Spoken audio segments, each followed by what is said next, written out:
అందరికీ నమస్కారం అండి. ఈరోజు చెప్పే కథ పేరు ప్రతివ్రత భంగం. ఈ కథను రచించిన వారు బాలకృష్ణ శ్రీపాద గారు.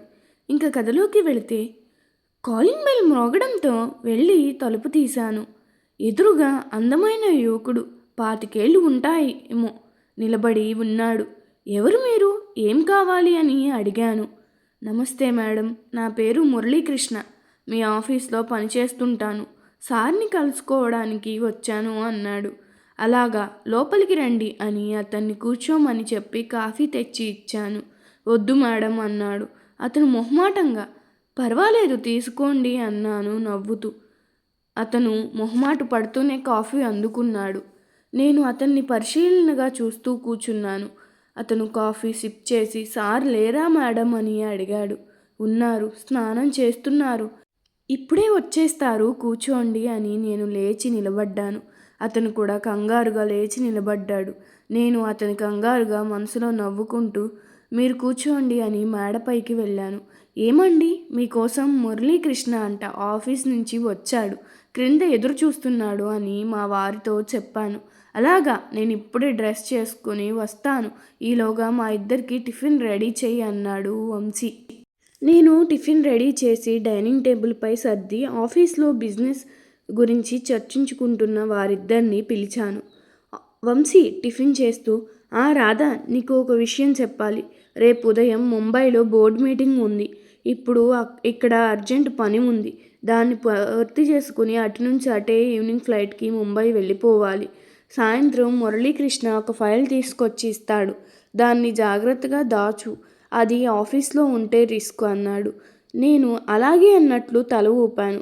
హడావుడిగా టిఫిన్ చేసి మురళీకృష్ణను వెంటబెట్టుకుని వెళ్ళిపోయాడు వంశీ. ఈ బిజినెస్ గోల ఎప్పుడూ ఉండేదే కాబట్టి నేను దాన్ని పట్టించుకోకుండా వంటగదిలో వెళ్ళి వంట పూర్తి చేశాను. ఆ తరువాత కాసేపు న్యూస్ పేపర్ తిరిగేసి వెళ్ళి టీవీ ఆన్ చేశాను. అందులో మా పెళ్ళికి ముందు నుంచి వస్తున్న ఇంకా కొనసాగిపోతున్న జీడిపాకం సీరియల్ని చూసి చిరాగ్గా ఛానల్ మార్చేశాను. ఇంతలో ఆఫీస్ నుంచి ప్యూన్ వచ్చాడు. క్యారేజీ సర్ది ఇచ్చి పంపించాను. తరువాత బెడ్రూమ్లోకి వెళ్ళి బెడ్పై వాలిపోయాను. అప్రయత్నంగా ఉదయం ఇంటికి వచ్చిన మురళీకృష్ణ గుర్తుకు వచ్చాడు. మంచి ఎత్తుకు తగ్గ లావు, బంగారు ఛాయతో మెరిసిపోతున్న అతనిది చూడగానే ఆకర్షించే పర్సనాలిటీ. ఒక క్షణం నాకు వంశీ కంటే అతనే సరైన జోడీ అనిపించింది. వెంటనే నా ఒళ్ళు జలతరించింది. ఇదేమిటి నాకు ఈరోజు ఏమైంది? పెళ్ళైనా నేను ఏ ఒక్క పరాయి మగాడి గురించి ఈ విధంగా ఆలోచిస్తున్నాను? ఏమిటి ఇది? చాలా తప్పు అని మనసుకి సర్ది చెప్పుకుంటూ బెడ్ మీద నుంచి లేచి డైనింగ్ టేబుల్ దగ్గరికి వెళ్ళాను. భోజనం చేస్తున్న సంచలమైన మనసు మాత్రం మురళి సుందర రూపాన్ని పదే పదే నా కళ్ళ ముందుకు తీసుకువస్తుంది. అప్రయత్నంగా అతనితో కలిసి తీయని ఊహల్లోకి వెళ్ళిపోయాను.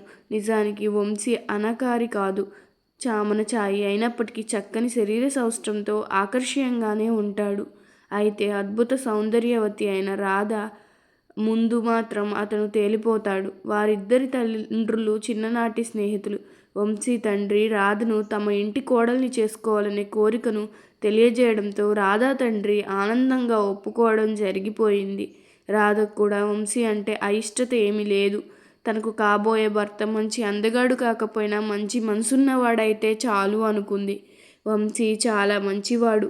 అంతకు మించి భార్యపై ప్రేమానురాగాలు కలిగినవాడు. అయితే సంసార జీవితంపై సరైన అవగాహన లేదు. పెళ్ళైన తరువాత సంవత్సరం గడిచేసరికి అతని తండ్రి ఆకస్మికంగా మరణించడంతో మొత్తం బిజినెస్ భారం అంతా అతనిపై పడింది. తండ్రి పేరు నిలబెట్టాలనే తపంతో పాటు బిజినెస్ని బాగా అభివృద్ధి చేయాలనే పట్టుదలతో పూర్తిగా రాధను పట్టించుకోవడం మానేశాడు. క్షణం తీరిక లేని జీవితం. అర్ధరాత్రి ఇంటికి వచ్చి పడుకునేవాడు. ఉదయం లేవగానే హడావిడిగా ఆఫీస్కి పరుగులు. పెళ్ళైన ఈ 3 సంవత్సరాల్లో వారు శారీరకంగా కలుసుకున్న సందర్భాలు వేళ్ల మీద లెక్క పెట్టవచ్చు. అందుకే వారికి ఇప్పటి వరకు సంతానం కలగలేదు. ఫలితంగా రాధ తీవ్ర అసంతృప్తికి గురయ్యేది. కొన్ని సందర్భాల్లో తన అసంతృప్తిని అతను ముందు వ్యక్తపరిచేది కూడా. అప్పుడు అతను చిరునవ్వుతో, మన బిజినెస్ ఇప్పుడే మంచి ఫిక్స్ స్టేజ్కి వస్తుంది. ఇంకా దాన్ని బాగా డెవలప్ చేసి మనం అనుకున్నది సాధించాలి. అప్పటి వరకు ఎన్ని ఇబ్బందులు ఎదురైనా భరించక తప్పదు. పైగా మనకి ఇప్పుడు ఏం వయసు అయిపోతుంది అని, పిల్లలు పుట్టలేదని బాధపడడానికి అనేవాడు. దాంతో రాధ ఏమీ మాట్లాడలేకపోయేది. సమయం రాత్రవుతుంది. ఆకాశం ఉరుములు మెరుపులతో గర్జిస్తోంది. వర్షం వచ్చేలా ఉంది. సాయంత్రం మురళీకృష్ణ ముఖ్యమైన ఫైల్తో వస్తాడని వంశీ చెప్పాడు. అతను ఇంతవరకు రాలేదేంటి అనుకుంటూ నిలబడ్డాను. సన్నగా తుంపర మొదలైంది. దూరంగా మురళీకృష్ణ పురుగు లాంటి నడకతో వస్తూ కనిపించాడు. నా దగ్గరికి వచ్చి సారీ మేడం, ఆఫీస్లో లేట్ అయింది అన్నాడు. పర్వాలేదు, ముందు మీరు లోపలికి రండి అని నేను తప్పుకొని అతనికి దారిచ్చాను. అతను లోపలికి వచ్చి తరువాత తలుపు వేసేసి మీరు సోఫాలో కూర్చోండి, ఇప్పుడే వస్తానని చెప్పి బెడ్రూమ్లోకి వెళ్ళాను. బాగా తడిసిపోయినట్లున్నారు అంటూ నా వైపు చూసి అతని కళ్ళు ఆశ్చర్యంతో పెద్దవయ్యాయి. పల్చటి ట్రాన్స్పరెంట్ నైటీలో స్పష్టంగా కనిపిస్తున్న నా యవ్వనం అతన్ని కవ్విస్తుంటే అతను రెప్పవేయడం మర్చిపోయి అలాగే చూస్తూ ఉండిపోయాడు. చివరికి సభ్యత కాదని బలవంతంగా మొహం పక్కకు తిప్పుకుని ఇప్పుడే కదా వర్షం మొదలైంది, పెద్దగా తడిసిపోలేదులేండి అన్నాడు. అతని అవస్థను క్రిగంట గమనిస్తూనే ఉన్న నేను చిన్నగా నవ్వుకుంటూ వెళ్ళి అతని పక్కన సోఫాలో కూర్చున్నాను. అతను మొహమాటంతో ఒక పక్కకు ఒదిగి కూర్చున్నాడు. తాను చేస్తుంది తప్పు అని తెలిసినప్పటికీ నా మనసు మాత్రం వచ్చిన అవకాశాన్ని వదులుకోవద్దని సతాయిస్తోంది. మనసు మాటకు తలవంచక తప్పలేదు. అతని చేతిలోని ఫైల్ అందుకుని పరిశీలిస్తుండగా అందులో పేపర్ ఎగిరి సోఫా పక్కన పడింది.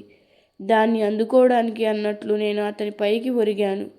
జ్వరం వచ్చినట్లు కోరికతో కాలిపోతున్న శరీరాన్ని అదుపులో పెట్టుకుంటూ మేడం ప్లీజ్ లేవండి అంటున్న అతని మాటల్ని పట్టించుకోకుండా మత్తుగా తనపై వాలిపోయాను. అదే పనిగా కాలింగ్ బెల్ మోగడంతో ఉలిక్కిపడి కళ్ళు తెరిచి చూశాను.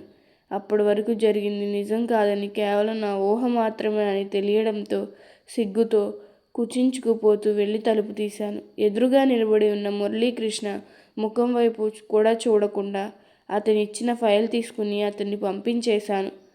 మానసికంగా చేసిన, శారీరకంగా చేసిన తప్పు తప్పే. మంచివాడైన నా భర్తకు ద్రోహం చేయాలనుకోవడం సరైంది కాదు.